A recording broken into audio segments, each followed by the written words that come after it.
Buenos días con todos y todas. Bienvenidos a una nueva sesión de clase del curso de Historia para este ciclo 2023-2 del Centro Preuniversitario de la Universidad Nacional Mayor de San Marcos. ¿Pueden decirme si se escucha bien? ¿Se escucha o no se escucha? Buenos días, sí se escucha bien, profesor. Listo, empezamos. Bien, como hemos hecho las anteriores sesiones, pueden decirme si hay alguna duda, quedado alguna duda, todo está claro, todo está bien. ¿Mm? ¿Todo bien? ¿No? ¿No hay nada, no hay ninguna duda? ¿Nada? ¿Seguro? Revisen sus apuntes a ver, de repente algo que esté relacionado con los exámenes de este fin de semana. Nada.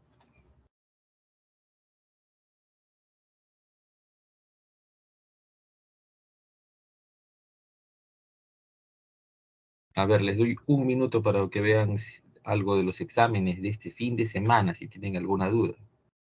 Un minuto y contando.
No hay preguntas entonces, todo está claro.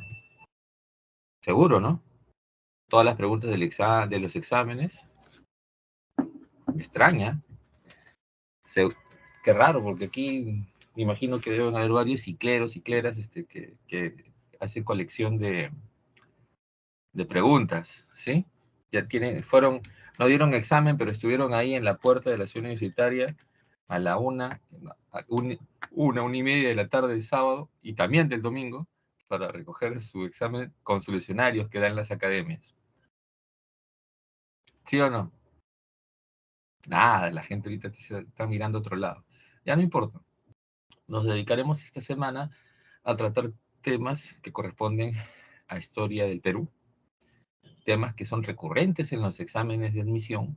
¿Por qué? Porque en esta sesión hay una cultura que siempre tiene preguntas en los exámenes, que es la cultura inca, ¿ya? Me imagino que eso sí lo saben, ¿no? Los que son coleccionistas de exámenes. ¿Sí o no?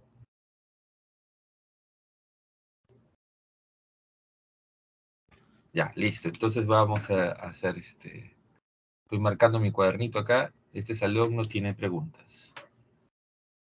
Vamos a recordar algunos aspectos teóricos para no estar repitiendo y cansándolos a cada rato a lo largo de la clase. Aspectos teóricos que están relacionados con estos procesos o teorías de la periodificación del proceso histórico de la época prehispánica, ¿no? Y si se acuerdan, hay dos teorías que las usamos de manera complementaria, que son la teoría de John Howland Rowe, que apareció en el año 1960, teoría que se sustenta en el desarrollo de la tecnología, especialmente en la evolución de la cerámica, ya para definir el grado de desarrollo e incluso los periodos y también la complejidad de la cultura, ¿ya? Cuanto más elaborada es la cerámica, más especializada, ¿ya? Es esa cultura, más diferenciada socialmente, más especializada en lo laboral, ¿ya? Con mayores niveles de excedente, ¿ya? Y mayor desarrollo tecnológico. Más simple la cerámica, todo lo contrario. A esta teoría se le dice teoría funcionalista, se le ha denominado de esa manera en las ciencias sociales, Y años después apareció la teoría propuesta por Luis Guillermo Lumbreras. Ya, me imagino que han visto noticias. El profesor Lumbreras falleció hace 2 semanas, más o menos. Él fue profesor de San Marcos durante muchos años, se jubiló en San Marcos, pero siguió enseñando en Brasil. Y se jubiló en Brasil, regresó al Perú, ¿no? Guillermo Lumbreras planteó una teoría que se sostiene en el desarrollo económico y social, concretamente en el proceso de formación y evolución del Estado, ¿ya? El Estado, como ya hemos explicado en anteriores sesiones, tiene que ver con este sistema que, que maneja el aparato coercitivo a nivel tanto ideológico, ¿ya? En esta época estamos hablando dentro de una sociedad, ¿no?, teocrática, donde la religión es muy importante, pero también maneja a nivel coercitivo, no solo la parte ideológica, cultural, sino también la parte real, ¿no?, la parte física, a través de la norma, la ley y el castigo. El Estado es el que tiene el monopolio del uso de la fuerza, ¿ya? Y el que a través de la ley, de la norma, defiende el orden establecido. Leyes y normas que en una época teocrática se relacionan, ¿no? Están íntimamente ligadas a lo religioso, ¿ya? Este Estado es el que se apropia del excedente y lo redistribuye de manera diferenciada, ¿ya? Y que permite que al tener un gran excedente, al concentrarlo, permite que haya actividades especializadas, ¿ya? Entonces, a esto Lumbreras le llama Estado, ¿no? Y esta teoría es la teoría que ha sido denominada en las ciencias sociales como teoría materialista. Estas dos teorías, repito, son complementarias, no son excluyentes. Las dos tienen fundamentos y evidencias distintas, pero que se usan de manera complementaria, y ustedes que coleccionan preguntas saben que muchas preguntas están asociadas a los sinónimos y a las características de estos periodos. Ahora, de manera general, estas dos periodizaciones, ¿no?, para la época histórica, ¿ya? O sea, después de la época lítica, después del proceso del arcaico, tienen esta división bien clara de grandes procesos de unificación y grandes procesos, ¿no?, cortados por procesos de desintegración o de regionalización del poder político. Estos grandes procesos de centralización son denominados por Rowe como horizontes. ¿Por qué? Porque en una amplia extensión de territorio encuentras distintos sitios arqueológicos que tienen, en este caso Rowe se basa en la cerámica, que tiene cerámica, que tiene las mismas características, ¿ya? Formas, colores, diseños, los dibujos, ídolos, las imágenes. Y por eso se habla de este concepto, de este neologismo, pan-andino, que significa pan, es un término griego, que hace referencia a todos los Andes, o una gran extensión de los Andes. Para Rose era la cerámica, ¿sí? En una misma época, en un espacio muy largo, encuentras muchos sitios arqueológicos que tienen cerámica similar. Para Lumbreras, esta concepción tiene que ver con una forma de organización del Estado, ¿ya?, que abarca una gran extensión de territorio, hay una gran especialización, división, jerarquización social, especialización tecnológica, desarrollo tecnológico similar a técnicas agrícolas, técnicas hidráulicas, técnicas constructivas, patrones constructivos comunes en una amplia zona de los Andes. Pero estos periodos no son permanentes, si no, no habrían ruinas, ¿sí? Porque hay ruinas, ¿no?, huacas, como decimos popularmente. Las ruinas o sitios arqueológicos que encontramos en todo nuestro país tienen que ver con que hubieron varias culturas cuyas formas de gobierno, cuyas formas de Estado van a fracasar a lo largo de la historia, van a fracasar porque no van a poder hacer frente a problemas internos provocados por circunstancias como clima, ambiente, los meganiños o sequías o terremotos, y factores externos como procesos de invasiones o guerras, ¿no?, con otras culturas o entre culturas. Ahora, estas unidades se parten y se forman procesos culturales que Ojo, esto de horizontes, si se acuerdan de Egipto, en Egipto le llaman imperios, ¿ya? Y entre los imperios hay intermedios, que se caracterizan por ser procesos culturales o locales o regionales. ¿Cuál es la diferencia? Local, ¿sí? Una pequeña localidad, un valle o parte de un valle. Regional, varios valles, ¿ya? Nazca son varios valles, Mochica son varios valles, Chimú varios valles. Algunas de estas culturas forman estados centralizados y expansionistas, como Chimú. Incluso muchos autores, muchos arqueólogos e historiadores llaman a Chimú un imperio, el imperio Chimú.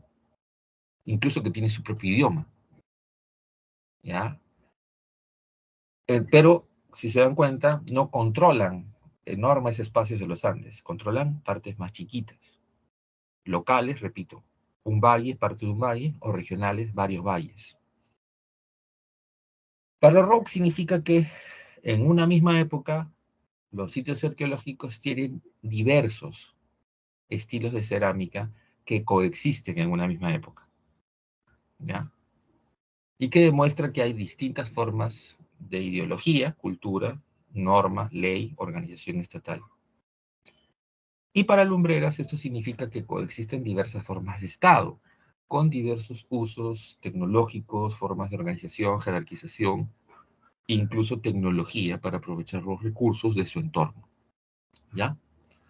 Entonces, si se dan cuenta, ambas teorías, a pesar de que usan evidencias distintas, a pesar de que usan teorías distintas, son complementarias y de esa manera las usamos en los exámenes tanto de generales de admisión de la OCA o los exámenes de la PRE, ¿ya? Los que son ciclero, coleccionista de preguntas lo saben, ¿ya? Otro elemento teórico, sí, se ríen por ahí, ¿no? Pero me han extrañado, ¿no? O sea, todos los salones siempre hay ciclero, coleccionista y lo primero que hacen después de cada examen es a tener todas las imágenes de las preguntas. Profe, esta pregunta, profe, esta pregunta, profe. Y nada, nada, ¿qué pasó?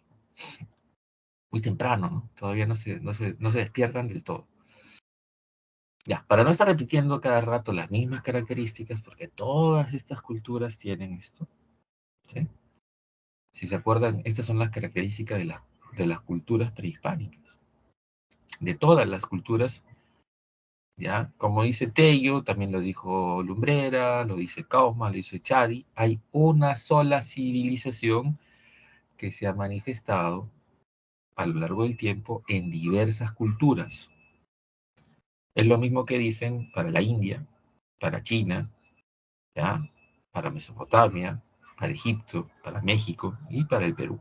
Una sola civilización que se ha manifestado en diversas etapas y en diversas culturas y formas de organización y Estado.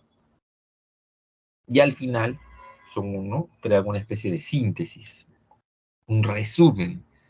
Y el gran resumen de la cultura andina serán los incas, ¿ya? Entonces, ahí están estas características. Estamos hablando de culturas hidráulicas. Y cuando hablamos de hidráulica, pues estamos hablando de el dominio, el manejo de las redes de agua, y, ¿no? De la ingeniería hidráulica, para tener, ¿qué cosa? Agricultura intensiva. A lo largo de la separata verán términos como huachaques, ¿no? ¿Qué más? Canales de irrigación, canales de regadío, guaruguarus. Eso es ingeniería hidráulica. Andenes, ingeniería hidráulica. ¿Y para qué es la ingeniería hidráulica? Para tener agricultura intensiva y no dependes de la lluvia o la crecida de los ríos.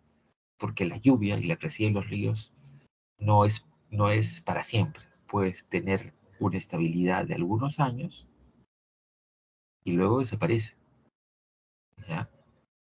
Entonces, para evitar eso, y eso genera escasez de productos, hambrunas, conflictos, para evitar eso, los estados, las élites, ¿ya? Hacen una planificación y un desarrollo tecnológico. ¿Ya? Eso las élites de nuestro pasado eran mejores que las que tenemos ahora. Las formas de organización de Estado eran más eficientes en esto de prever los grandes desastres, ¿no? Ahora, ¿qué más? Estados teocráticos. Ya lo hemos hablado varias veces. Estamos hablando de formas de organización del Estado donde se combina lo político, lo religioso y lo científico. ¿Ya? Esto está unido, no está separado. Estamos hablando de que tienen religiones politeístas, donde hay diversidad de divinidades, ¿ya? Cada cultura tiene un panteón, o sea, una relación de dioses que están asociados a lo cósmico o a lo natural. ¿Ya? Si es lo cósmico, se les llama dioses uránicos o dioses, ¿no?, cósmicos, así de simple. Y cuando está asociado a elementos de la naturaleza, se usa el término de panteístas. ¿Ya? Politeístas, muchos dioses. Panteísta, dioses que reflejan objetos o fuerzas directas de la naturaleza. O dioses cósmicos o cosmogónicos, ¿ya? Los astros, ¿ven? Sol, luna, las estrellas. ¿Ya? Ahora, cada cultura tiene su propio dios, su propio panteón, y algunas, como los incas, impusieron el culto no para crear un monoteísmo, sino al dios solo imponen por encima de los dioses locales. ¿Ya? Y muchos relatos míticos que han sobrevivido a la conquista hablan de eso, ¿no?, de guerras de dioses. Un cuarto aspecto, una cuarta característica es que son organizaciones militaristas. Quien gobierna básicamente son castas militares, aliadas a castas de sacerdotes, y en algunos casos, como en el caso de la cultura chincha, a castas de, a ver, ¿cuál era la gran característica del gobierno de los chinchas? Ya, castas militares y castas sacerdotales, sí, pero ¿qué aliadas con qué castas? Y cuando digo castas me refiero a familias, ¿no? O sea, familias de militares, familias de sacerdotes. ¿Se unen con familias de quién? En el caso de la cultura chincha, eso desde el colegio se habla eso, desde la primaria. ¿Castas de qué? Nada.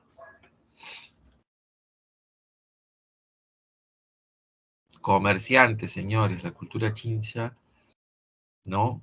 Se ve una fuerte influencia y poder político de las castas de comerciantes. O sea, familias de comerciantes, que son las que tienen, ¿no?, mucha fuerza y controlan el poder político. Pero en general hablamos de castas militares aliadas a las castas sacerdotales y en algunos casos muy peculiares, como en el caso de Chavín, disculpen, en el caso de los Chincha, vemos las castas de comerciantes.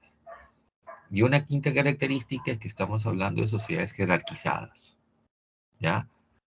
Que pueden ser sistemas de castas o familias o estamentos, ¿ya? Ahora, los estamentos se definen por esta lógica de noblezas y plebes, y por lo general las noblezas se asocian a patrones de carácter histórico, ¿no? Las familias fundadoras, ¿ya? ¿Se acuerdan de los romanos? Los nobles son las familias fundadoras, ¿ya? En el caso de los griegos, los nobles son los descendientes de esas familias que aparecen peleando en la guerra de Troya, ¿ya? Ya eso. Esos son los nobles. Y el resto es la plebe o el pueblo. Plebe es pueblo en latín. La plebe o pueblo, que por lo general son los que migran y viven, ¿no?, en épocas posteriores a la fundación de esas ciudades, a la expansión de estos reinos. ¿Se acuerdan o no se acuerdan? Eso lo hablamos para Roma, para Grecia. Bien, paro acá la parte teórica para entrar ya, aunque todavía aquí hay una parte teórica, ¿ya? Termino con la parte teórica para luego ya entrar a los detalles. Acá tenemos un mapa del intermedio tardío, de algunas culturas, ¿no?, porque la destrucción, ¿no?, de los imperios Huari y Tiahuanaco alrededor entre el 1000 y el 1100 va a dar lugar a la creación de un montón de estados regionales o señoríos étnicos o reinos étnicos, como dice historiadores como Valdemar Espinosa, que fue mi profesor en San Marcos hace como 30 años, o la historiadora también sanmarquina María Rostorowski. Ellos hablan de señoríos étnicos o estados regionales tardíos, ¿ya? Y los dos plantean que después de la destrucción de Huari y Tiahuanaco hay más de 200 de estos estados regionales o señoríos étnicos que andan peleándose entre sí para conquistarse. Y algunos tendrán éxito, el caso de los Chimú, ya que logran controlar toda la costa norte. Pero luego vienen los incas, y los incas son los que terminan conquistando todo el territorio, ¿no? Entonces aquí hay varios de estos reinos. Aquí en este mapa están los nombres de los principales señoríos o reinos o estados regionales, que sobre todo aparecen en las preguntas hechas tanto por la OCA o por la PRE en los últimos años. ¿Ya? ¿Está claro? ¿Está claro? Profesor. Listo, sí, seguro, no hay preguntas. Ya, voy a dejarles igual un minuto para que piensen, ¿no? Si alguno de estos conceptos ha generado alguna duda, y luego nos vamos ya por los detalles.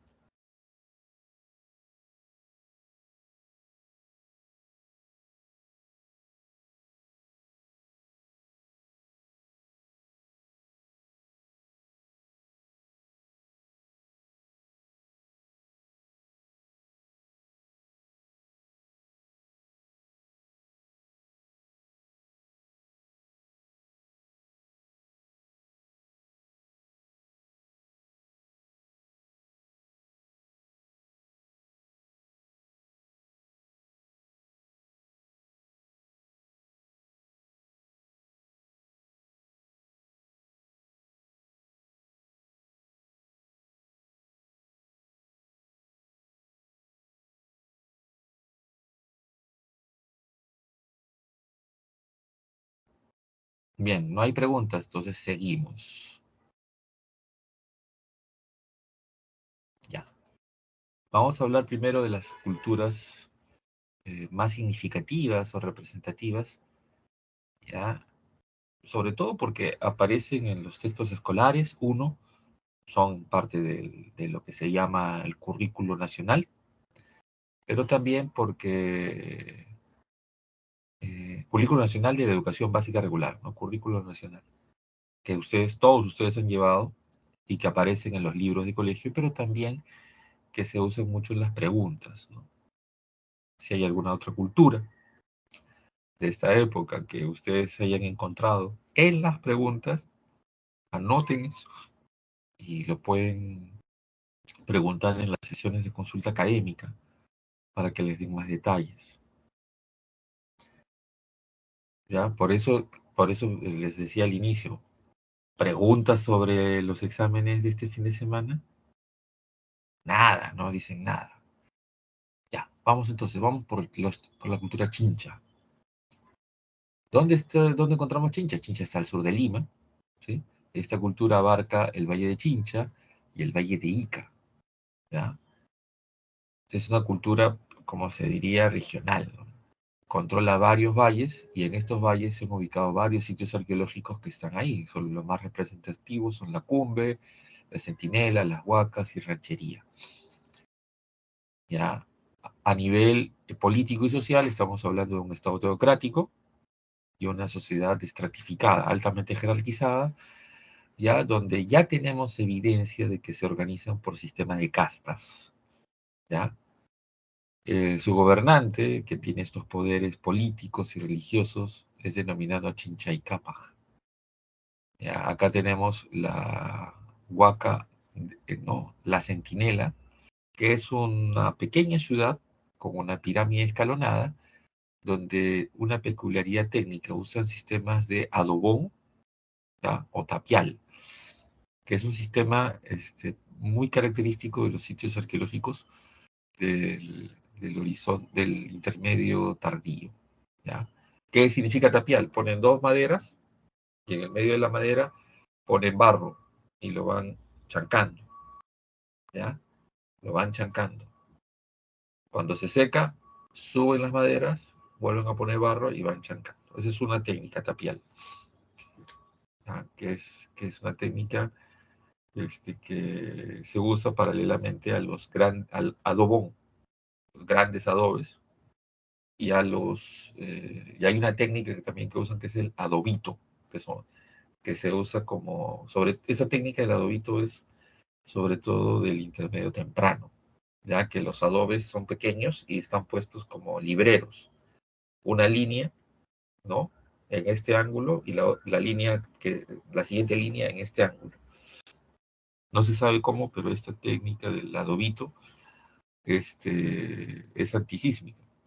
Y la técnica del adobón y del tapial o de las paredes incas, que vamos a ver que son una herencia de lo tiahuanaco, de lo huari y de lo aymara, esto, ¿no? Que es trapezoidal, también es antisísmico, ¿ya? Entonces, nuestros antepasados prehispánicos habían resuelto muchas situaciones a nivel de ingeniería y arquitectura, ¿no? Con estas técnicas antisísmicas. ¿Cómo? Trapezoidal, paredes muy anchas, construidas de manera trapezoidal, y estas paredes construidas en unos lugares hechas de piedra, ¿ya? En otros lugares hechas de combinaciones piedra-barro y en otras de adobe. Y el adobe hecho de distinta manera, con la lógica, ¿ya? De antisísmica. Eso significa que son sociedades altamente especializadas donde hay gente que se dedica a investigar, se dedica a buscar soluciones. Mucho de su tiempo no hemos visto pues papeles ni tablillas de barro, pero me imagino que debe haber, ¿no? Distintas formas donde estos tipos están investigando, debe haber habido una lógica matemática, un modelo de física y de resistencia de materiales para poder hacer eso. Eso es alta especialización, ¿no? Y eso es lo que Lumbreras diría, una alta especialización debido a un eficiente control de excedente, porque hay patas que se dedicaron solo a eso, a investigar eso, ¿ya?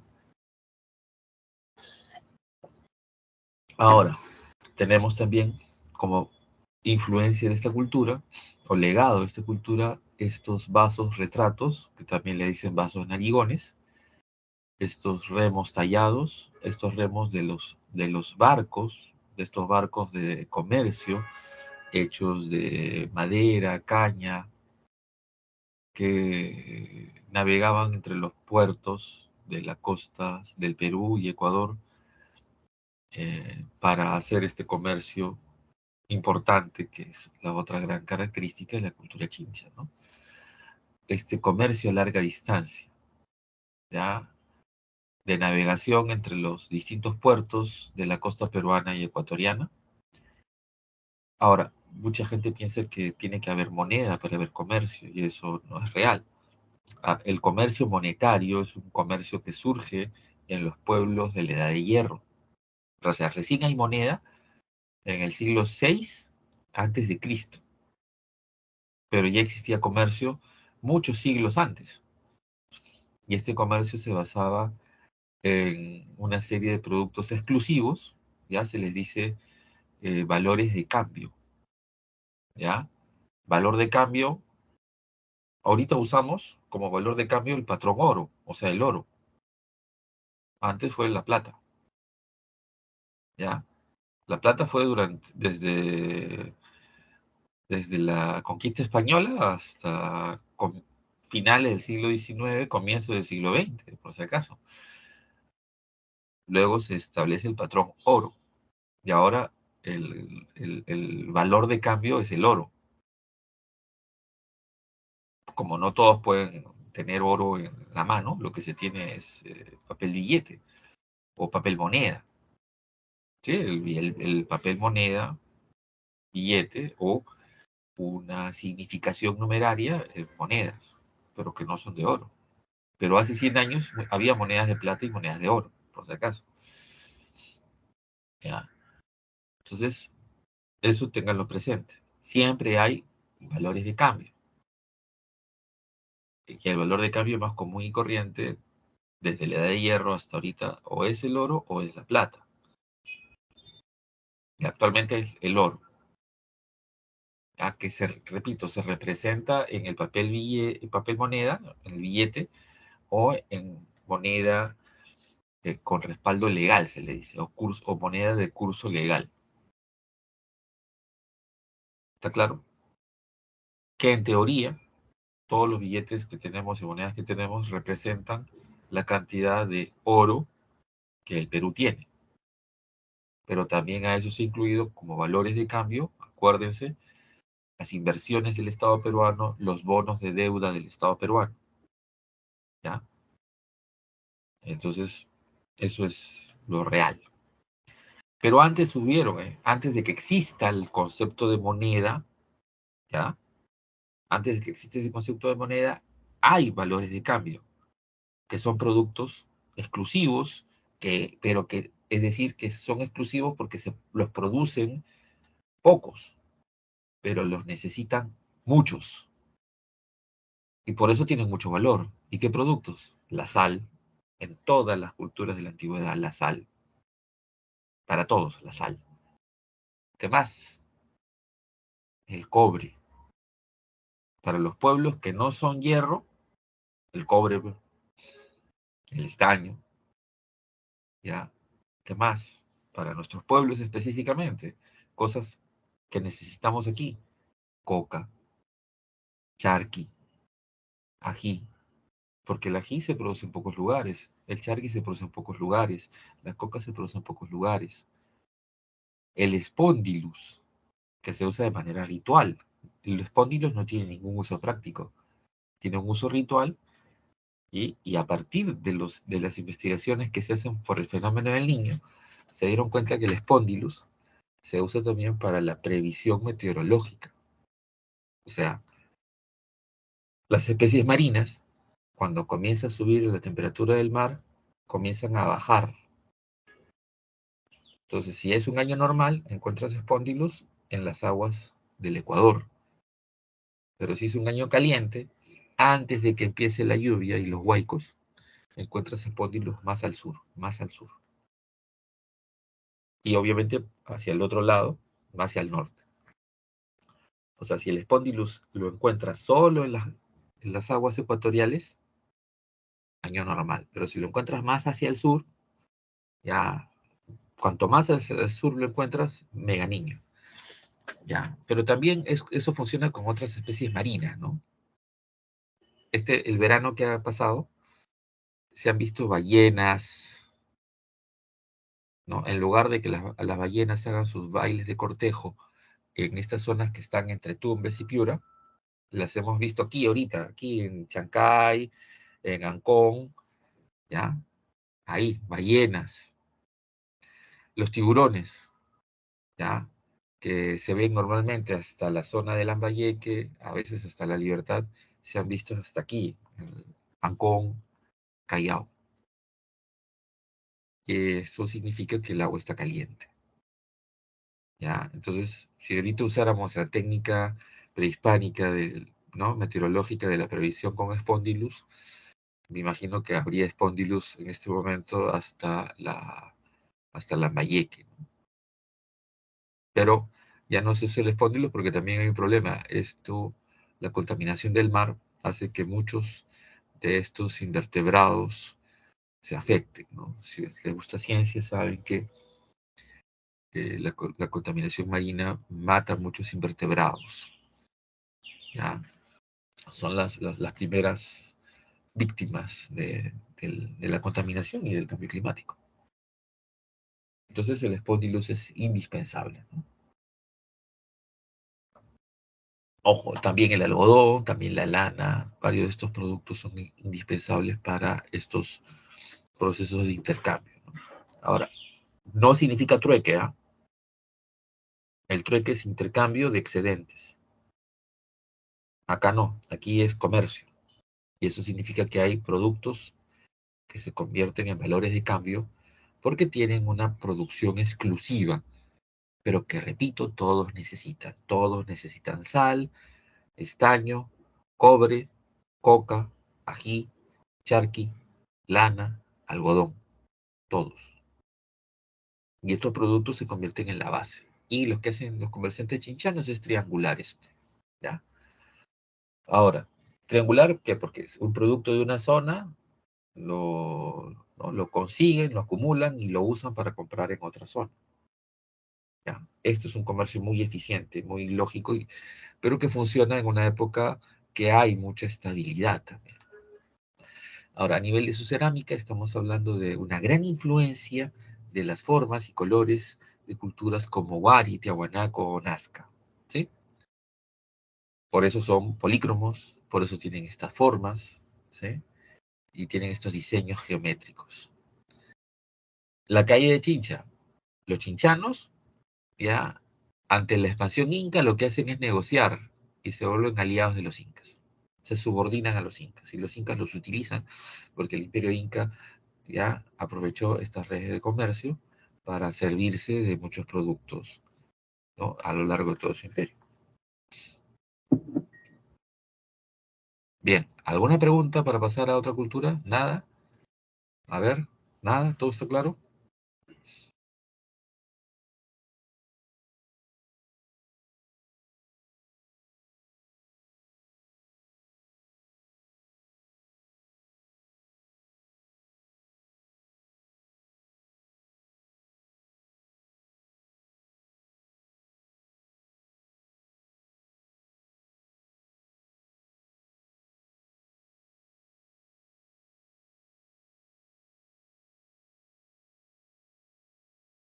¿Alguna pregunta por ahí? ¿He visto algo? Tiago dice, profe, pregúntate, pero por escrito, para que sea más eficiente.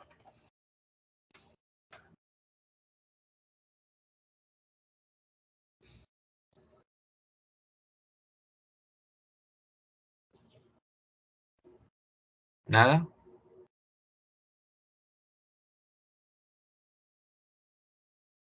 ¿El comercio en esta cultura es transporte de mercancías?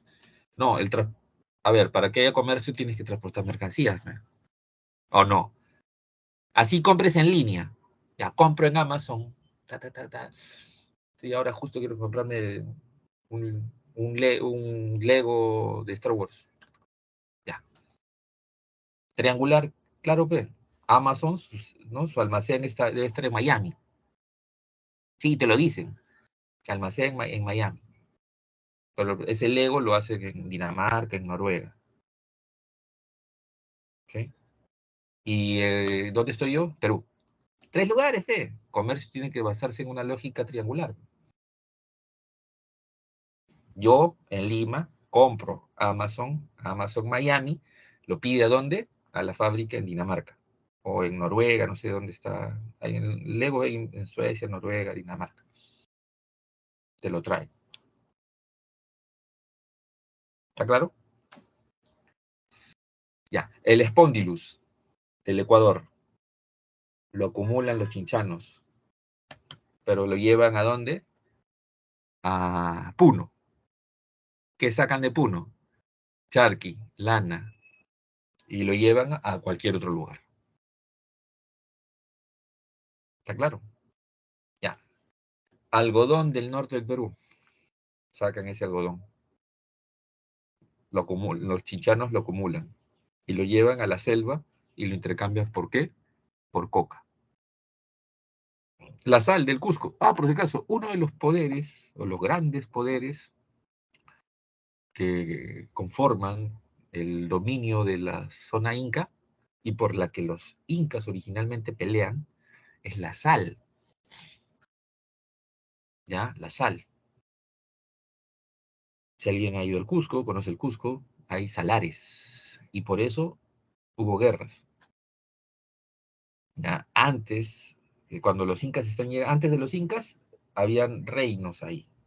Y los incas conquistan a esos reinos y el objetivo es las salinas o salares. En quechua, colpas, colpares. ¿ya? ¿Dónde están? En maras, ¿ya? Las sales de maras, minas de sal. Entonces, y esa sal la controlas tú, y con esa sal, pues puedes comprarte, ¿qué cosa? Spondylus, ¿de dónde? Del Ecuador, ¿ya? Puedes comprarte charqui del altiplano, coca de la selva. Ah, por eso son tan poderosos esos pueblos, pues. Cuando tú controlas uno de estos recursos, eres poderoso, ¿ya? Si no tienes ningún recurso, ¿qué te queda? Tecnología. Y eso es tanto para el pasado como para el presente. Si no tienes ningún recurso, ¿qué te queda? O desarrollas tecnología o desarrollas una fuerza militar. Los romanos, fuerza militar. Los atenienses, las dos cosas, ¿ya? Los romanos, luego, primero fuerza militar y luego ciencia y tecnología. Los incas, fuerza militar. Los tiahuanaco, tecnología, obviamente dentro de esta idea de lo teocrático, y luego fuerza militar. Los wari, primero fuerza militar y luego esta idea de tecnología dentro de este complejo político teocrático, ¿no? Los chimú, fuerza militar, no. Fue lo teocrático, que implica lo científico, tecnológico. ¿Está claro? La otra manera es que naciste en un lugar y eres rico, pues, ¿no? Claro. Ahora el problema es que te acostumbras a que dices, tenemos todos los recursos y algunos piensan que por eso ya eres rico. No es así. La riqueza no está en el recurso, está en el recurso natural, sino en el recurso humano. ¿Qué hago yo, peruano, ahorita? Tenemos un montón de gas, un montón de petróleo, un montón de cobre, un montón de uranio, un montón de litio, un montón de hierro, pero no sé hacer ni alfileres. Habla, habla. Me ponen un ejercicio de aritmética básica, regla de tres simples, y no la hago. Oye, en este examen ha habido regla de tres simples, ¿o no? Preguntas de teoría de conjuntos. Varios profesores, oye, el nivel ha bajado, estamos preguntando cosas de teoría de conjunto, cosas. Había una de teoría más, no sé para qué examen fue, de campana de Gauss, había otra de plano cartesiano, o esa vaina es básico, pues, ¿no? Eso era en mi época era primaria, pero bueno, pues estamos mal. Ya, señores, Chimú, los Chimú, ¿ya? Controlan la costa norte del Perú. Incluso hay asentamientos en la zona de frontera con Ecuador, ¿ya? Uno de ellos está en La Moneda, ¿no?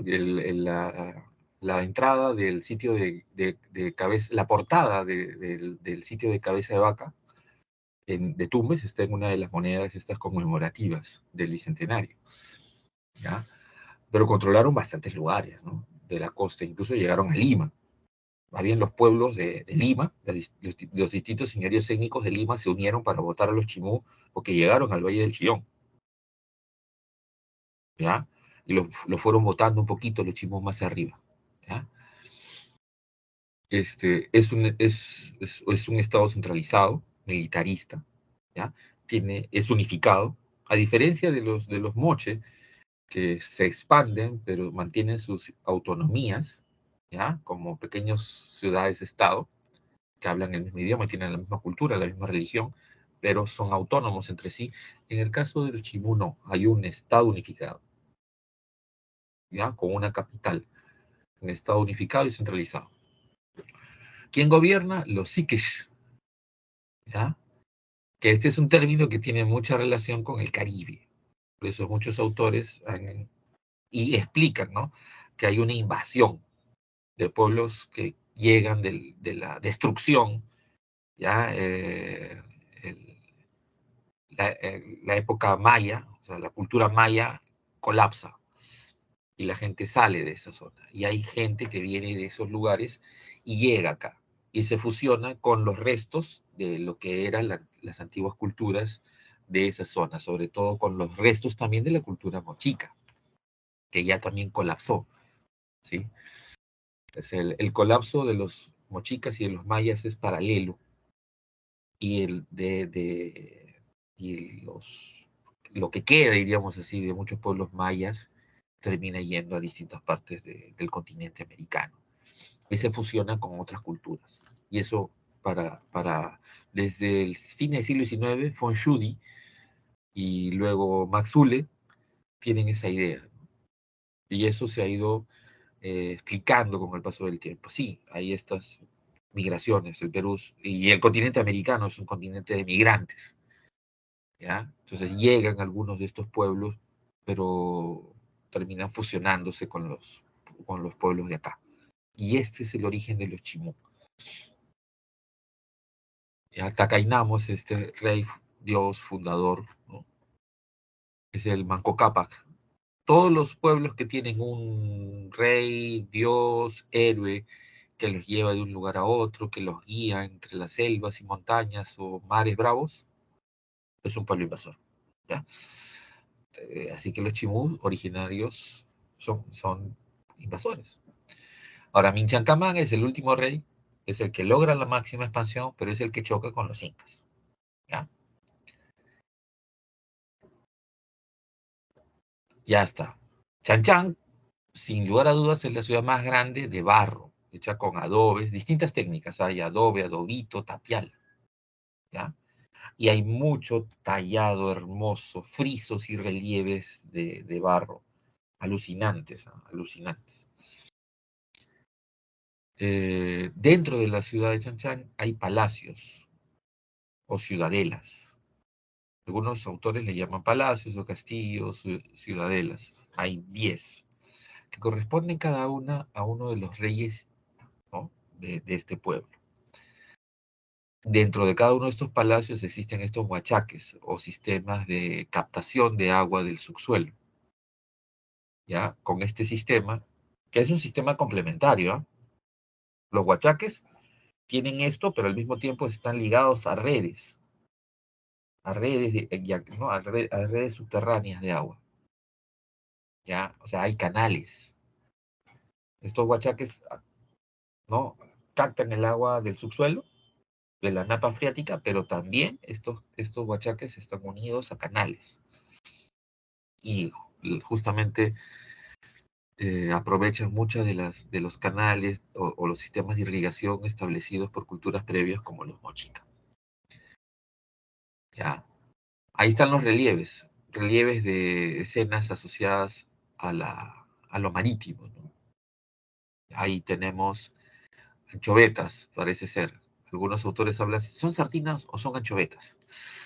¿Ya? Pero también pelícanos en otros casos, y también algunos animales asociados al bosque seco que es de esa zona, ¿no?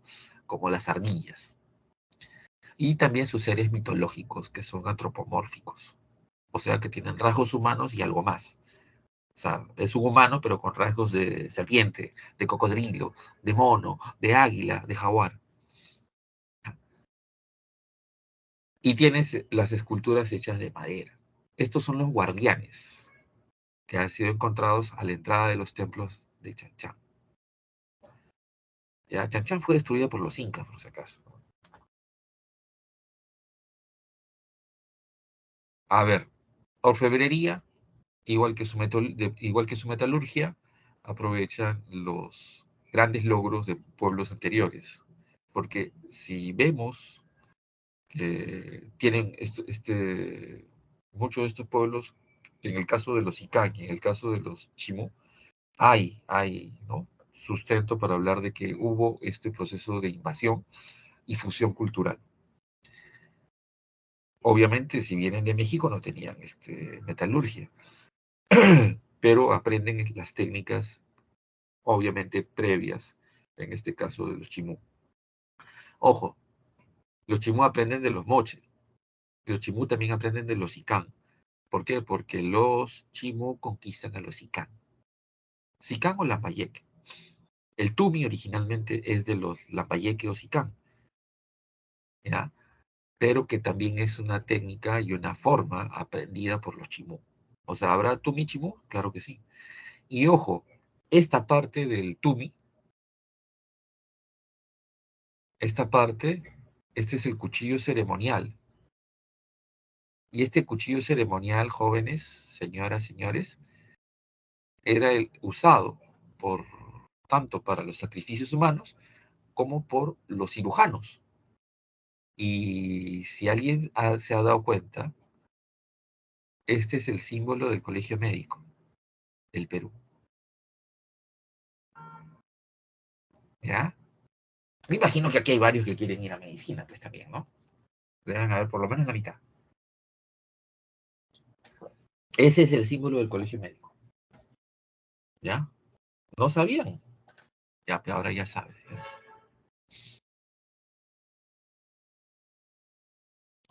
Bien.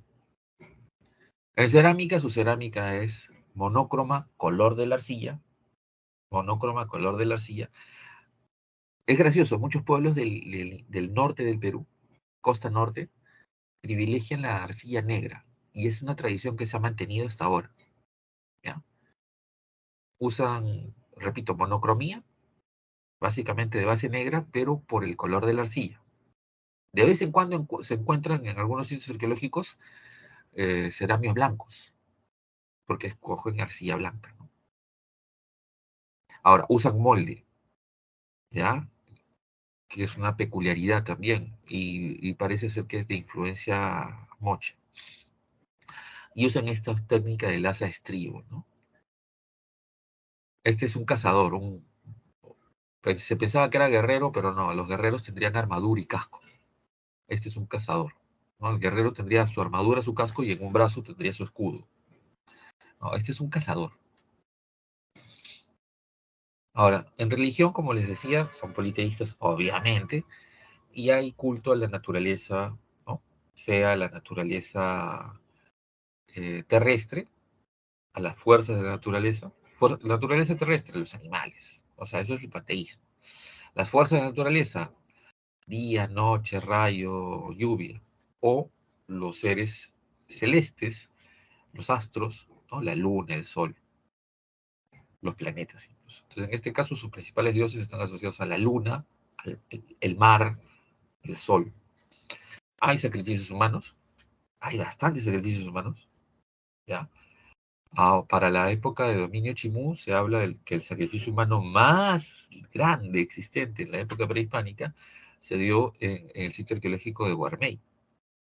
Yo soy de Guarmey, ¿ya? Y en el sitio arqueológico que está pegado al mar es el que se ha encontrado una gran cantidad, es el sacrificio humano más grande en número, hecho en una misma época, en un periodo de días, en honor a sus dioses, ¿no? Los arqueólogos en este momento siguen con la idea, tienen la hipótesis de que está asociado a un meganiño, ¿ya? Pero está el proceso de investigación ahí. Una vez que ellos ya tengan sus datos, ya podríamos hablar de eso, ¿no? Es muy posible que sea el sacrificio humano más numeroso en víctimas asociados a estos patrones climáticos, ¿no? Ahora, la caída, ya pues todos lo saben, ¿no? El príncipe, o Auqui, elegido por, ¿no? Pachacútec tuvo un montón de hijos. Los incas son polígamos, ¿ya? Tienen varias esposas principales y varias esposas secundarias. El caso más alucinante fue el de Huayna Capac, que tuvo 50 hijos nobles o príncipes, ¿ya? Ahora, Pachacútec tuvo varios también. Y uno de ellos fue Tupac Yupanqui, y que a él lo elige como Auqui o sucesor. Y este príncipe dirige parte de sus ejércitos y es el que conquista el reino Chimor o Chimú. Después de una larga guerra, logra capturar la ciudad de Chanchán. ¿Cómo la captura? Se dio cuenta de que esta ciudad no solo se abastece de agua con sus huachaques, sino que también estos huachaques acumulan agua, ya que proviene de una gran red de de canales subterráneos hechos de cerámica, ¿ya?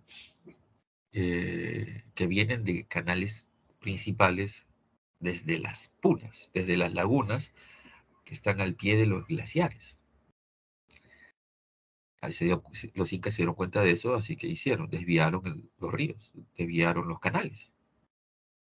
Y de esa manera, la ciudad de Chan, ojo, al interior de la ciudad de Chan, estos palacios vivían las grandes familias nobles. Fuera de los palacios hay recintos en el sector popular, pero también hay chacras, ¿ya? Y dentro de los palacios también hay chacras.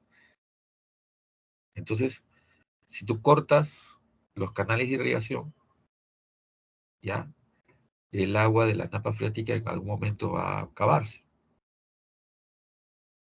Y eso fue el colapso, ¿no? Los chimús se rindieron, pero los incas, al contrario, en lugar de aceptar la rendición, destruyeron la ciudad y mataron a su población. Mataron a casi todos, solo se salvaron los artesanos especializados y los adolescentes, niños, niñas, adolescentes. Nadie más se salvó. Todos esos sobrevivientes fueron convertidos en yanaconas, ¿ya? Y niños y niñas, muchos fueron usados para sacrificios humanos. Si eran niños, niñas, adolescentes, nobles, chimú, fueron usados para sacrificios humanos. Esos son los incas. Son como todo pueblo invasor, guerrero, conquistador, ¿no? Mata gente, si no, como conquistas. Bien. ¿Preguntas hasta acá? ¿Nada? ¿Todo está claro?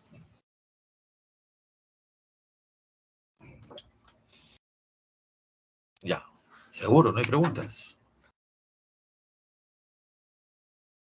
Cuando no preguntan nada, yo me asusto. O todos saben o nada saben. O todos saben o nada saben, ¿ya? Ojo, este es un salón de ciclo especial, o sea, en teoría tienes que saber todo porque, ¿sí? No estás acumulando puntos, sino en teoría tienes que resolver todas las preguntas y dudas. ¿Para qué? Para los exámenes generales. ¿Sí o no? Se supone que tú estás acá para que es el examen de febrero, el general de febrero. Se supone, febrero o marzo, ¿no? Todavía no sale la fecha.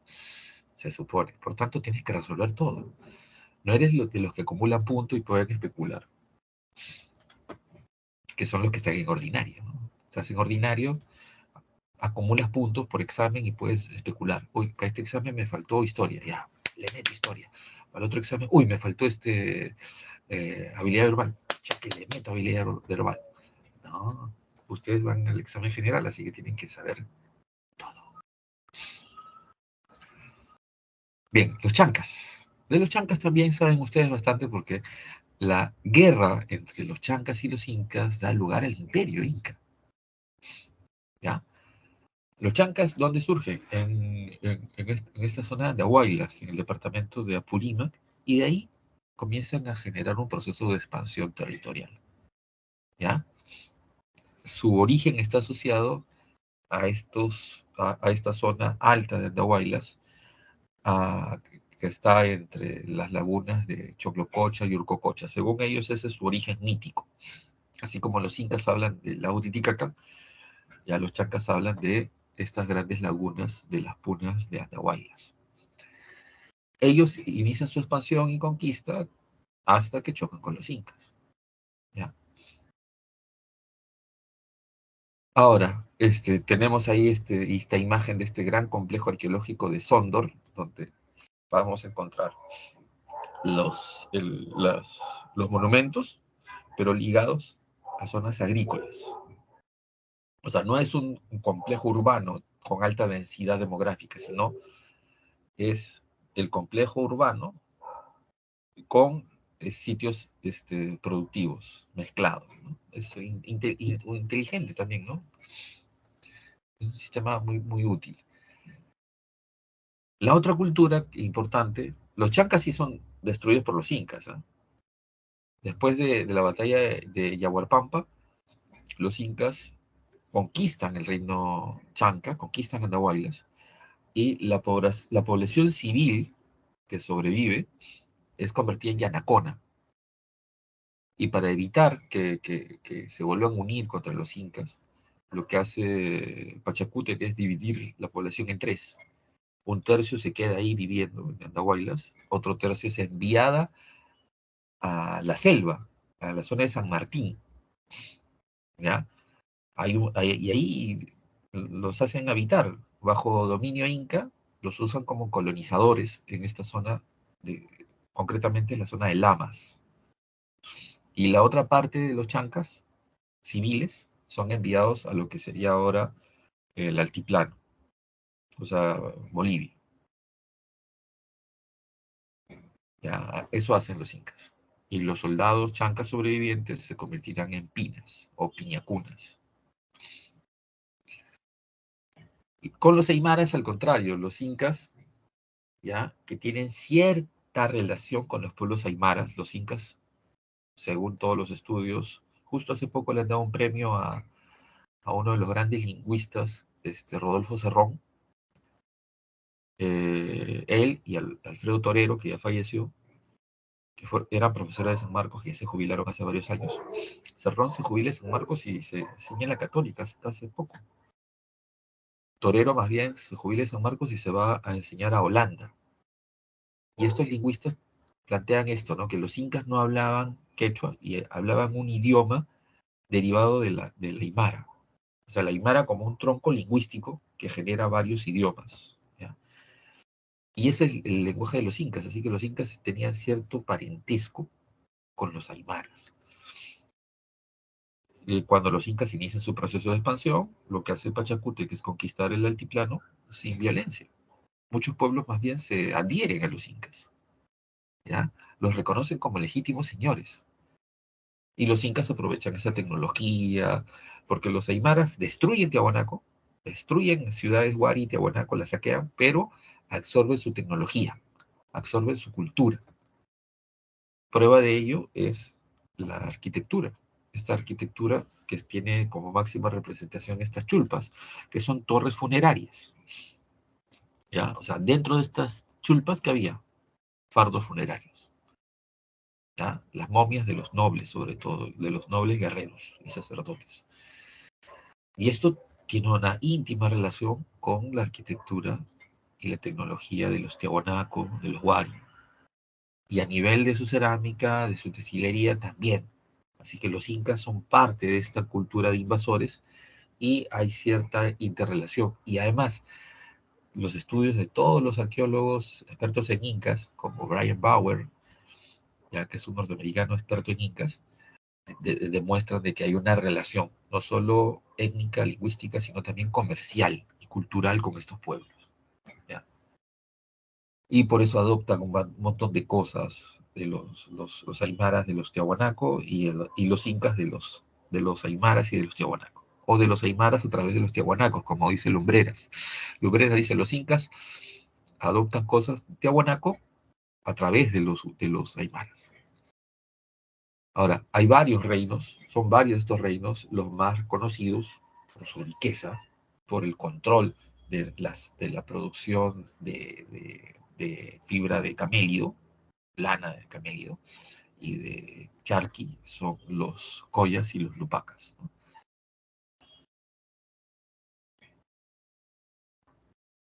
El otro pueblo importante son los chachapoyas. Acá los chachapoyas no son un estado unificado, son varios reinos. Algunos de estos van a ser sometidos por los incas a la fuerza y otros se van a aliar a los incas. ¿Ya? Entre ellos mismos, entre los mismos reinos, chachapoyas andan peleando entre sí. ¿Ya? Ellos controlan esta zona que está entre Amazonas y San Martín. Hay varios sitios en Amazonas, Cuela es el más representativo y es San Martín el Gran Pajatén. Ahora, la diferencia es que para llegar al Gran Pajatén es terrible, no hay pistas, no hay nada. Es como una expedición al estilo Indiana Jones. Así era Cuela, pero Cuela ahora tiene carretera y encima hay hoteles y hay un teleférico. O sea, lo que te demoraba caminar 8 horas, si tenías buen estado físico. Si no, a caballo, 6 horas. Si no, pues ya haciendo campamento de un día para otro. Ahora hay un teleférico, ¿ya? Lo malo es que el descuido del gobierno regional y del gobierno central hizo que las lluvias que se dieron en los años anteriores colapsara una parte del muro de la fortaleza de Puela. Ahí debería meter presa a la gente por negligencia, ¿no? Pero en el Perú no pasa nada, ¿no? Te copias una tesis, no hay sanción. Estás a cargo de un sitio arqueológico y no haces el cuidado, se cae, no hay sanción. Se pierden los ceramios de un museo, no hay sanción. Se malogra una pared con grabados de Santuario de Moche, no hay sanción. Ese es un problema de nuestro país, ¿no? Que no hay normas así duras. A ver, una peculiaridad son estos sarcófagos funerarios. Ah, me había olvidado. Una peculiaridad arquitectónica de los chachapoyas es que sus casas y palacios y edificios son circulares. Son circulares. En cambio, el resto de culturas de nuestro país, ¿se acuerdan? Rectangulares, ¿ya? Con modelos escalonados, uno, y con estos templos en U, ¿ya? Rectangulares o semicirculares. Estos señores, más bien, sus edificaciones son circulares. Es una peculiaridad, hechas de piedra. Ahora, otra peculiaridad, estos sarcófagos. ¿Ya? Como ven ahí, estos son los sarcófagos funerarios que estaban en, en unos recintos funerarios de las quebradas de estos valles, que son valles de selva alta, entre sierra y selva alta, como en este caso los sarcófagos ubicados en la zona de Carajía, en Amazonas. También tienes esto, ¿no? Sus recintos funerarios tienen estas peculiaridades, estos pinchudos, ya que son unos tallados en madera de hombres desnudos, ya, Eh, que estaban colgados, ¿no? Sobre todo en la zona del río Abiseo, ya en los recintos funerarios están estos tallados a la entrada, en las puertas. Son peculiaridades de esta cultura, ¿no? Ya, ¿alguna pregunta acá? Si no paramos, preguntas, nada, todo está claro, porque ya vamos a hablar de los incas, ¿no? A ver, revisen las separatas, les doy unos segundos.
Nada, no hay preguntas. Entonces nos vamos con los incas. Ya. Creo que esto ya está claro. Estamos hablando del horizonte tardío o tercer horizonte, ¿ya? O Tahuantinsuyo. Estamos hablando de un periodo panandino. Es decir, como hemos explicado a nivel teórico, en una amplia zona de nuestro territorio, de los Andes centrales, encontramos evidencia arqueológica de los incas, ¿sí? En el caso de Lima, por ejemplo, de los grandes valles de Lima, tenemos en el santuario de Pachacamac, en la parte más alta, los incas construyen un templo al sol, y al costado una yahuasi, ¿ya? Vamos subiendo y vamos encontrando sitios incas en varios lugares del Perú. Quito, la ciudad de Quito actual, está, el centro de la ciudad de Quito actual está construido encima de un sitio o de restos arqueológicos incas, Cajamarca, ¿sí? La actual Cajamarca, si bien es cierto, hay una cultura previa que es la cultura Cajamarca, la actual ciudad de Cajamarca está encima de los monumentos incas, ¿ya? Y así podemos ir avanzando y llegar hasta el sur de Colombia, ¿ya? Entonces, es un estado panandino de carácter imperial y expansionista, ¿sí? Y que controló enormes territorios. A la llegada de los españoles, este es el mapa del imperio, y con zonas bien definidas, ¿no? En rojo tenemos el Antisuyo, que sería la selva alta,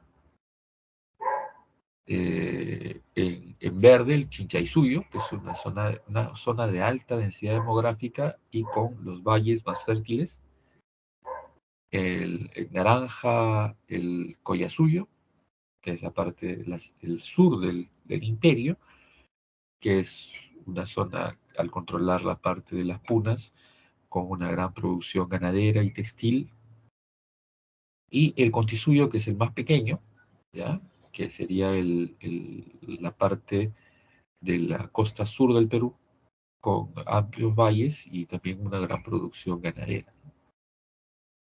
Al norte el límite es el río Ancasmayo, que es el río que genera la división del nudo de Pasto, ¿no? La parte alta de Colombia hacia abajo, hacia, hacia el valle interandino. Por el este es la selva baja. Los incas no llegaron a la selva baja. Al sur el río Maule, en el centro de Chile. Y por el oeste, obviamente, el Océano Pacífico, ¿no? Ahora, los incas mantuvieron una especie de guerra de posiciones, ya intentando conquistar siempre, ¿no? Permanentemente, ¿no? Incluso Huayna Cápac muere planificando y formando un enorme ejército para conquistar lo que está abajo de la zona de Pasto, o sea, bajando el río Ancasmayo, ¿ya? Donde habían una serie de culturas, una serie de pequeños estados regionales que corresponden a la cultura que los incas llamaron Chibcha, cultura Chibcha, y que los colombianos llaman cultura muisca, ¿ya? En Colombia, ellos mismos llaman a su cultura de esta etapa cultura muisca, y los incas a esa cultura les llamaron chibchas, ¿ya? Pero Huayna Cápac se muere justamente en Quito formando este ejército. Se muere de viruela, ¿no? La enfermedad que es traída por los españoles y que llega, antes de que los españoles pisen los Andes, llega la viruela. ¿A través de quién? De los comerciantes chinchanos, que tenían una red de comercio muy grande, ¿no? Entonces los incas mantienen esa guerra con estos pueblos de frontera, ¿ya? Con los Pasto, hasta ahí llegaron, el norte, y al sur con los Liaguitas, Huarpes y Cuyos, entre lo que ahora sería Chile y Argentina. Todos saben que la capital del imperio fue Cusco, que significa ombligo o centro. Ahora, si tú haces traducciones literales, te pierdes, porque en el caso de algunos idiomas hay que hacer la traducción en contexto e interpretación, ¿ya? Si la haces literal, hay varios idiomas, ¿no? El quechua es uno, pero también, por ejemplo, el árabe, pero también, por ejemplo, el hebreo, el chino, ¿ya? El japonés. Si tú haces traducción directa, te sale una cosa, Cusco igual, ombligo.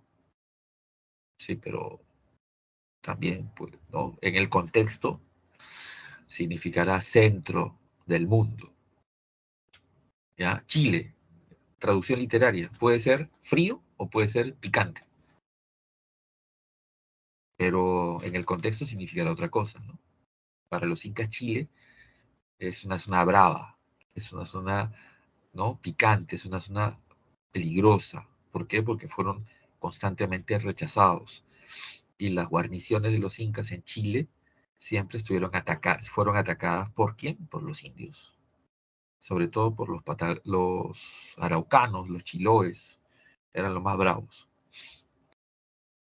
Ahora, las ciudades incas se llaman yactas, ¿ya? Eran ciudades amuralladas. No confundir las yactas con ¿qué? Con otro modelo de espacio urbano, que son los tambos. Los tambos básicamente son lugares con guarnición militar, alojamiento para las tropas y la nobleza, y almacenes, al extremo de que hasta ahora usamos el concepto de tambo para hablar de almacén, e incluso de tienda, ¿ya? Cuando yo era niño, en muchos lugares todavía se decía las tiendas tambo. Me voy al tambo, y a la tienda. Incluso en algunos lugares se mantiene, ¿no?, el tambo. Y hay cadenas, el tambo. ¿Ya? Pues es la herencia cultural, pues todavía, ¿no? No nos despegamos. Somos mestizos, pues, acuérdense. Llanta es ciudad, no es lo mismo que Tambo. Tambo es una ciudad creada por los incas, donde hay una guarnición militar y hay un espacio de alojamiento para la élite, la nobleza y las tropas. Y al mismo tiempo cumple, sobre todo, el espacio de almacén de recursos, de productos, de armas. ¿Para quién? Para esas tropas. ¿Ya? Esos son los tambos. No confundir, repito, con las yactas. Las yactas son las ciudades. Cusco es una yacta. Huanocopampa es una yacta. Cajamarca es una yacta, que son construidas bajo los diseños incas. Y, ojo, todo imperio, a lo largo de la historia, todos los imperios están articulados por caminos que atraviesan todo su territorio. ¿Ya? ¿Para qué? Para ejercer el dominio coercitivo, ¿no?, que les mencioné, el dominio como Estado de todo su territorio. ¿Ya? ¿Está claro? Y este concepto que tiene que ver con la construcción y administración del poder político estatal fue creado por los Wari. Eso lo explica bien el profesor Lumbreras en uno de sus libros. Y los Waris crean esto, y los tiahuanacos se lo copian. ¿Ya? Y los incas construyen en función de eso. Y lo construyen y amplían la red del Capañán. Porque si no hay ese sistema de redes o carreteras, entonces un lugar se gobierna solo, se autogobierna solo. Pero si está unido a una red, el gobierno llega y pone orden e impone la ley y sus principios de organización. En la actualidad tenemos problemas, ¿no? Hay un montón de lugares. Este fin de semana hubo un ataque en una empresa minera en Patás. Para llegar allá es chaque terrible, no hay carreteras, es un desastre. Entonces, las mafias aprovechan y atacan a los empresarios, ¿no?, que no se han dejado extorsionar. Y un montón de muertos, hasta el momento hay 10 muertos, parece que hay más. O si no, el Brian, para llegar allá también es bravo y las mafias gobiernan y hacen lo que quieren, ¿no? Entonces, eso es un problema. Nuestros antepasados solucionaron eso. ¿Cómo? Una red vial muy importante y con guarniciones en distintos lugares. En caso hay algún problema, la guarnición sale. Si el problema es más grande y mucha resistencia, la guarnición más cercana se moviliza y llega. Eso es un sistema genial de control del Estado. Y esto, ojo, no es de los incas. ¿Ya? Garcilaso de la Vega dice que lo inventaron los incas. No. ¿Ya? Él es cusqueño, pero para él los incas es todo. Pero sabemos que eso es antes. ¿Ya? Arqueológicamente sabemos que eso empezó con los Wari. Los tiahuanacos van a copiarse ese sistema y luego los incas. Y además, las conquistas de los pueblos aymaras se facilita porque hay estas redes. Pues. ¿Cómo llegan los aymaras hasta Lima? Porque hay estas redes viales. ¿Cómo sabemos que llegaron los aymaras hasta Lima? Porque en la sierra de Yauyos y Cañete se habla un idioma derivado del aymara. Seguro saben eso, ¿no? Hasta ahorita, hasta ahorita. Pasarle una guaná más arriba, y hay gente que habla cauqui, que es un idioma derivado del aymara. Eso es hasta ahorita, ahorita. ¿Ya? Seguimos. El desarrollo histórico. Ya les dije que los incas tienen dos fases, ¿no? Una fase regional o local, donde controlan esta zona de la ciudad del Cusco y luego el Valle Sagrado del río Urubamba, ¿ya? Y están en permanente guerra con los señoríos étnicos de esa zona. O sea, antes de que llegaran los incas ya había una ciudad, ahí en el Cusco, ya había una ciudad, ¿ya? Y esa ciudad tiene varias fases previas, o sea, varias ocupaciones. La última ocupación que vemos es la Inca. Hasta que se forma una confederación cusqueña para enfrentar ¿a quién? A los chancas. ¿Ya? Esa historia sí la saben, ¿no? No la saben. El Inca Huiracocha está muy viejito y le deja su trono a su hijo Urco.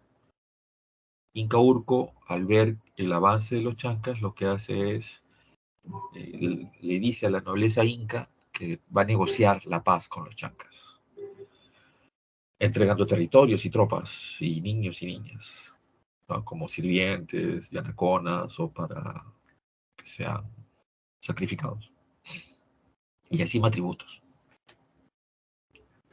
El otro hermano, el medio hermano de Inca Urco, Inca Yupanqui, así se llama, dijo no, y organizó aparte de la nobleza para hacer un golpe de Estado.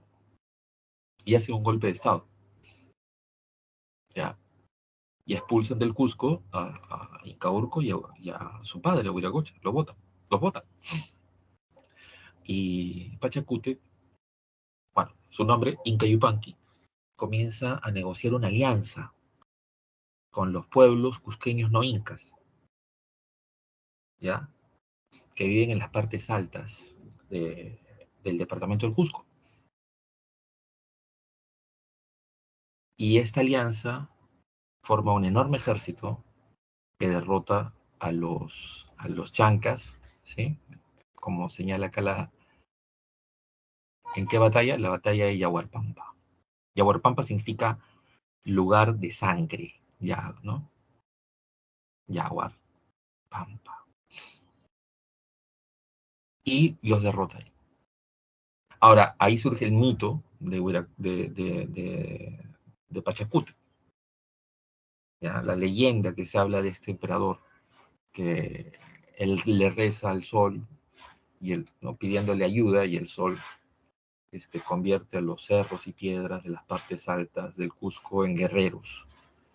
Obviamente eso explica estos tratados que Pachacútec hace con estos pueblos del Cusco que no son étnicos incas. Y a estos luego les van a llamar incas de privilegio, no de sangre. Incas de sangre son los descendientes de las panacas, que son los ayllus, ¿no? Las familias incas. Y los incas de privilegio son estos cusqueños no incas, pero que se aliaron a los incas contra los chancas. E incluso se forman familias, ¿no? Para los arqueólogos y antropólogos, a ellos les llaman los incas Hanan. A los incas Urin, ¿ya? Urin, si ha sido al Cusco, todo lo que está alrededor de la plaza, es la parte Urin, la parte baja. Y lo que está en la parte alta, ¿ya? Es la parte Hanan, ¿ya? En esa parte Urin están los palacios de las familias de las primeras panacas. Y en las partes altas del Cusco están los palacios de los incas Hanan, que están mezclados, que forman familia con estos cusqueños no incas, ¿ya? Que son los que llaman, ¿no? Los descendientes de estos son los incas de... Y hay pugnas, por si acaso. Estas pugnas son las que terminan generando la guerra civil entre Huáscar y Atahualpa. Huáscar representa a los Urin y Atahualpa representa a los Hanan, ¿ya? acuérdense que estamos hablando de sociedades altamente jerarquizadas y diferenciadas por cuestiones étnicas, religiosas, sociales. Y sociales puede ser por castas, familias o estamentos, sectores sociales definidos por la propiedad, la religión, ¿no? Lo político. Y estas divisiones son las que generan la guerra civil, que termina destruyendo el imperio, ¿no? Ya. Pachacuti es el que empieza el imperio, ¿no? La fase imperial. Conquista. Nombra a uno de sus tantos hijos, lo nombra como Auqui, le asigna tropas, lo prepara para la sucesión, y este Auqui es el que conquista, ya hablamos, Chan Chan, ¿no? A los Chimuy y destruye la ciudad de Chan Chan. Ya, Tupac pone como Auqui a Huayna Cápac, y Huayna Cápac logra, pues, la máxima expansión, y es la que logra con sus tropas llegar hasta el sur de Colombia, ¿no? Y Huayna Cápac no elige a Auqui, pero su hijo mayor, ya, que es de madre quiteña, es Atahualpa, y que Atahualpa es uno de sus generales, ¿ya? A la muerte de Huayna Cápac ya sabe qué pasa, ¿no? Al no tener sucesor, vienen los pleitos, ¿ya? Al interior del imperio, y esos pleitos terminan en una alucinante guerra civil, que justo cuando la guerra civil está terminando, llegan los españoles. Y ya saben, ¿no? Los españoles capturan a Atahualpa en Cajamarca, en la zona de los Baños, donde Atahualpa y sus tropas están celebrando, una juergaza, celebrando haber derrotado a las tropas de Huáscar, ¿ya? Y Pizarro y sus tropas capturan a Atahualpa, y a su vez Atahualpa tenía preso a Huáscar, ¿ya? Y cuando Atahualpa negocia con los españoles y se da cuenta que los españoles han venido a quedarse, Atahualpa ordena que ejecuten a Huáscar. Los españoles no sabían nada, recién se enteran cuando llegan al Cusco. Cuando llegan al Cusco, Hernando Pizarro, Gonzalo Pizarro, ahí les dicen los incas del Cusco: oye, ya vamos a ver eso cuando hablemos de la conquista. Y le dicen a Pizarro. Y Pizarro luego ya saca su línea y ejecuta a Atahualpa, ¿no? Ahora, los descendientes de Huayna Cápac son los que mantienen la resistencia. ¿Ya? En este caso, Manco Inca, que es medio hermano de Huáscar y Atahualpa, es el que mantiene la resistencia. Pues Manco Inca es el que se da cuenta de que los españoles no han venido de paso, sino han venido a quedarse. Pero su campaña fracasa al tomar Lima, fracasa al retomar el Cusco, así que terminan refugiándose en la zona escarpada de Vilcabamba, la selva alta, donde hay varias fortalezas hechas por los incas, que son fortalezas, incluso ya los arqueólogos han demostrado que muchas de ellas son previas, son wari, o de otras culturas, que son fortalezas que se hicieron en la selva alta para evitar que los pueblos de la selva baja, los chunchos, ataquen, suban, crucen la cordillera y ataquen a las ciudades civilizadas, ¿no? Entonces, en esa zona los Manco Inca y sus descendientes mantuvieron un foco de resistencia contra el dominio español. Ya, nos vamos ya por cosas que, eso lo saben todos ustedes, porque desde primaria eso está bien definido. ¿Ya? Ahí está. ¿Cuál es la nobleza de sangre? Ya les dije, las panacas o ayllus incas, ¿ya? Son las familias de los incas y sus descendientes directos. Los de privilegio son esos, ¿no? Estos que apoyaron a los incas desde el inicio, o sea, desde la formación del imperio. Entonces, la nobleza de privilegio o los incas de privilegio son estos cusqueños que no son étnicamente incas. La nobleza provincial son los curacas que se someten, se rinden y buscan aliarse con los incas para evitar ser destruidos. La base de la sociedad son los jatunrunas, que son Hatunruna, los españoles lo traducen como comunero, y el Ayllu lo traducen como comunidad, ¿ya? Los Hatunrunas viven en los Ayllus, ¿ya? Están vinculados por el parentesco y por el control de esa tierra, y de esos Ayllus salen los chasquis, las Agyas, los micmas o colonizadores, los mitayos o tributarios por turno. Mita significa turno. De ahí salen los soldados, ¿ya? El personal de tropa en general, porque los oficiales son los otros, pero oficiales son los nobles, ¿ya? El personal de tropa sale de ahí. Ahora, también hay yanaconas, que son ¿quiénes son los yanaconas? Ya les dije, son los civiles de los pueblos que resistieron a los incas, ¿ya? Los chachapoyas, por ejemplo, cuando conquistan a los chancas, una gran cantidad de chancas van a trabajar en embellecer la ciudad del Cusco. Lo mismo cuando conquistan a los aymaras, y luego cuando conquistan a los chachapoyas. Cuando cuando los españoles llegan al Cusco, ¿ya? La mayoría de los yanaconas o sirvientes, la mayoría de los yanaconas o sirvientes de los palacios de los incas en el Cusco eran de chachapoyas, que habían sido trasladados a trabajar ahí como sirvientes. Eran los civiles de los pueblos que resistieron a los incas. Si un pueblo X se negociaba y se rendía, se subordinaba a los incas, no le pasaba nada a su población. Perdían parte de las tierras, perdían el control de su ejército y de sus fortificaciones, pero a la población no le pasaba nada, ¿sí? Pero si ese pueblo se resistía a los incas, ¿no?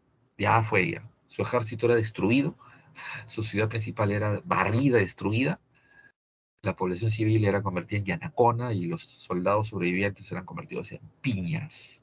Piñas, que son esclavos.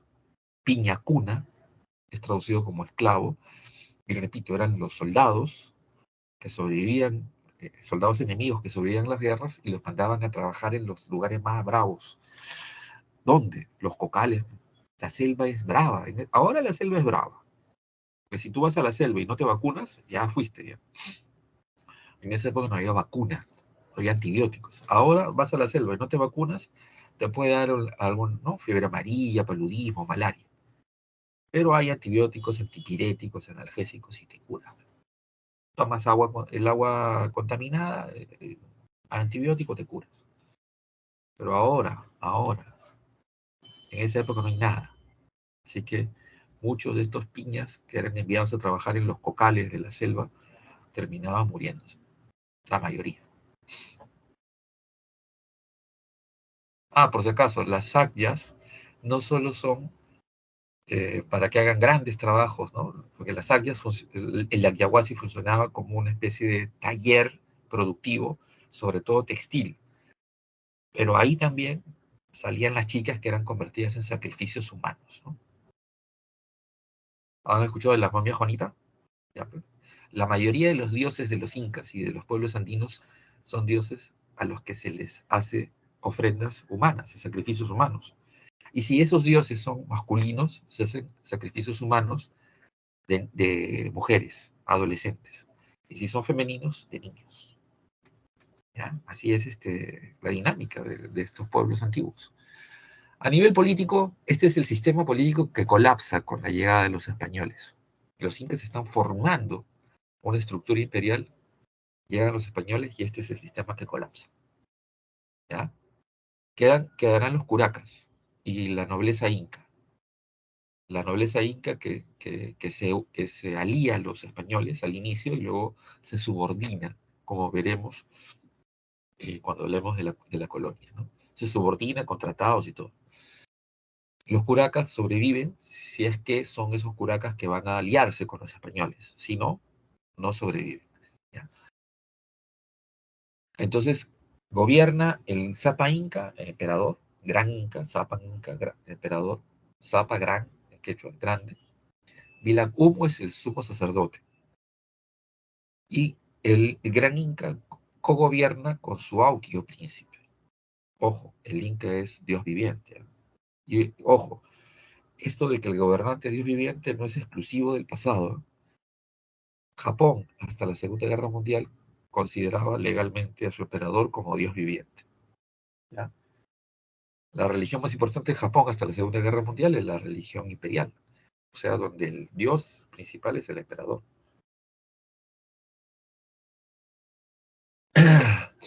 Bueno, ya hablamos de los chasquis, ¿ya está claro? Ya saben los chasquis, ¿no? Son los mensajeros que corren de su ayu al siguiente ayu. Y en ese ayu encuentran a otro y siguen, ¿no? A nivel económico, dos grandes principios que han sido estudiados por antropólogos. El primero en comenzar a estudiar esto fue un antropólogo norteamericano, John Murray. Ya, él se dio cuenta de esto. Pero observando las comunidades campesinas indígenas actuales, o sea, de los años 50, 60, en la que Murray investiga. Y luego comenzó a buscar en información histórica si esto era de ahora o viene de antes. Y se dio cuenta que esto viene de épocas incluso previas a los incas. ¿Ya? ¿Y qué sistemas? El sistema de reciprocidad, que es la ayuda mutua, que es simétrica, es decir, entre iguales al interior del ayu, con prestación de servicios, y la redistribución, que es un sistema asimétrico, es decir, donde la población entrega recursos a las élites y las élites los acumulan y los devuelven, ¿ya? En caso de emergencia, en caso de fiestas. Fiestas en honor a los dioses que legitiman ese poder político. O sea, el sol legitima el poder político de los incas, ¿ya? O en caso de desastres, se necesita comida. Y ahí tienen, pues los templos están llenos de comida. Los arqueólogos siguen encontrando templos con galerías llenas de ollas, ¿no? De ceramios con comida, hasta ahora. ¿Ya? Entonces, esos dos principios existen hasta ahora y se reflejan en las fiestas patronales, ¿ya? En las fiestas comunales. Seguro, si alguno de ustedes es descendiente de alguna zona andina, ha escuchado de que hay la fiesta patronal, la fiesta comunal, y algunos de sus parientes asumen los cargos. Por lo general son los parientes exitosos, comerciantes exitosos, profesionales exitosos, que reciben ofrendas, ¿ya? Para organizar la fiesta. Y en la fiesta, esas ofrendas se convierten en la comida, se convierten en la bebida, en el trago, o en la música que van a disfrutar todos. Esa es la redistribución, pues. Y la reciprocidad existe hasta ahora, ¿ya? Esta colaboración, que hasta ahora, por ejemplo, ustedes si han hecho fiestas de promoción, han hecho estas actividades colaborativas. Oye, colabórame para mi fiesta de promoción. Estoy haciendo una pollada, una parrillada, una cuyada, una frejolada. Han hecho eso. Ya, pues esas son cosas que vienen de los Andes. Eso es totalmente andino. ¿Ya? Así, si tú sabes, ¿no? Los que han dado examen.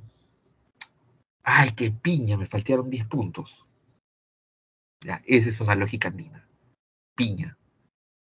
Ya, yo me acuerdo que estaba en España estudiando y dije así, y los españoles me miraron, piña, ¿qué tiene que ver una piña? Porque para los españoles piña es un puñete,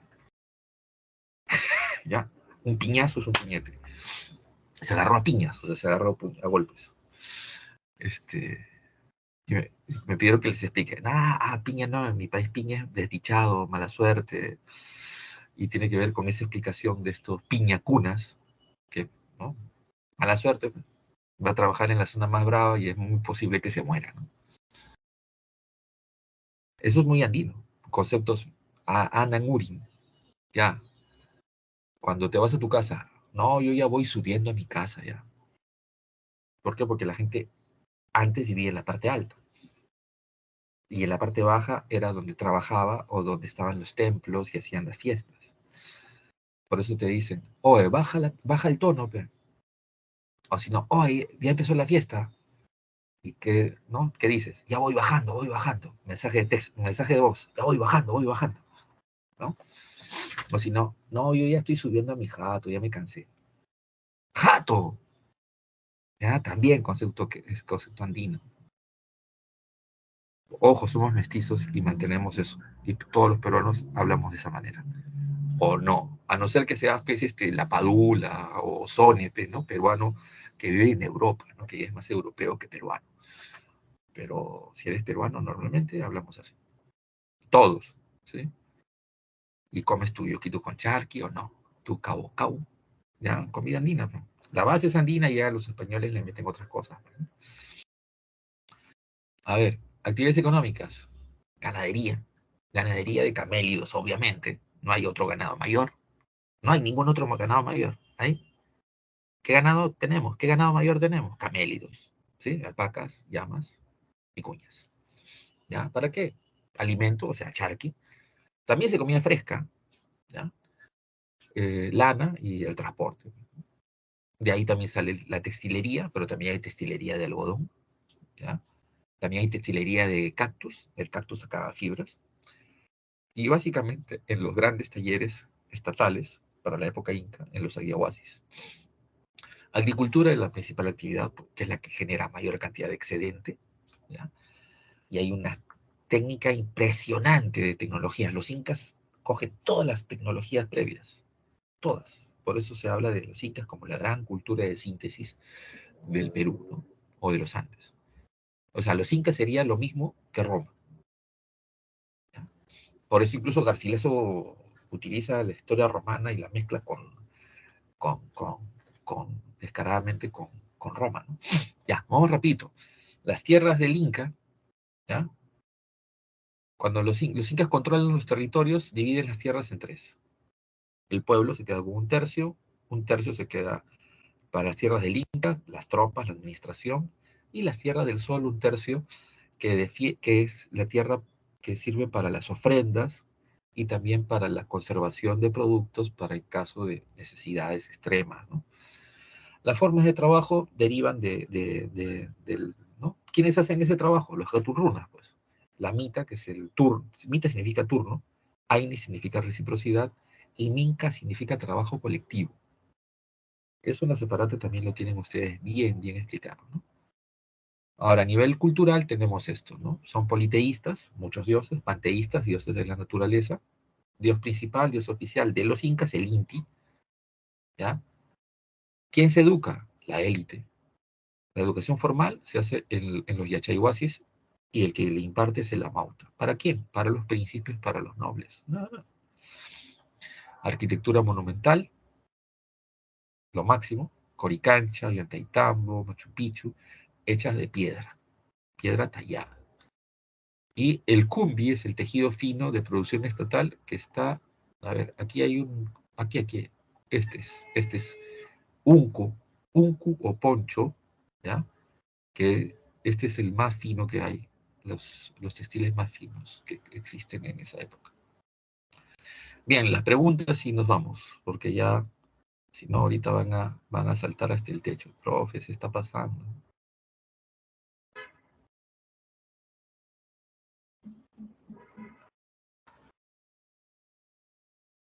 Ya, 1, Colombia. 2, Argentina. 3, Ecuador. 4, Chile. 5, Colombia. Repito, Colombia, Argentina, Ecuador, Chile, Colombia. Bien, señores y señoras, muchas gracias por su atención. Nos vemos la próxima semana. Cuídense mucho y si tienen preguntas, anótenlas. Para... Si no, ¿qué significa no estudiar? Nos vemos, cuídense. Hola, profesor. Sí, Hasta profe, luego, hasta hasta luego. luego.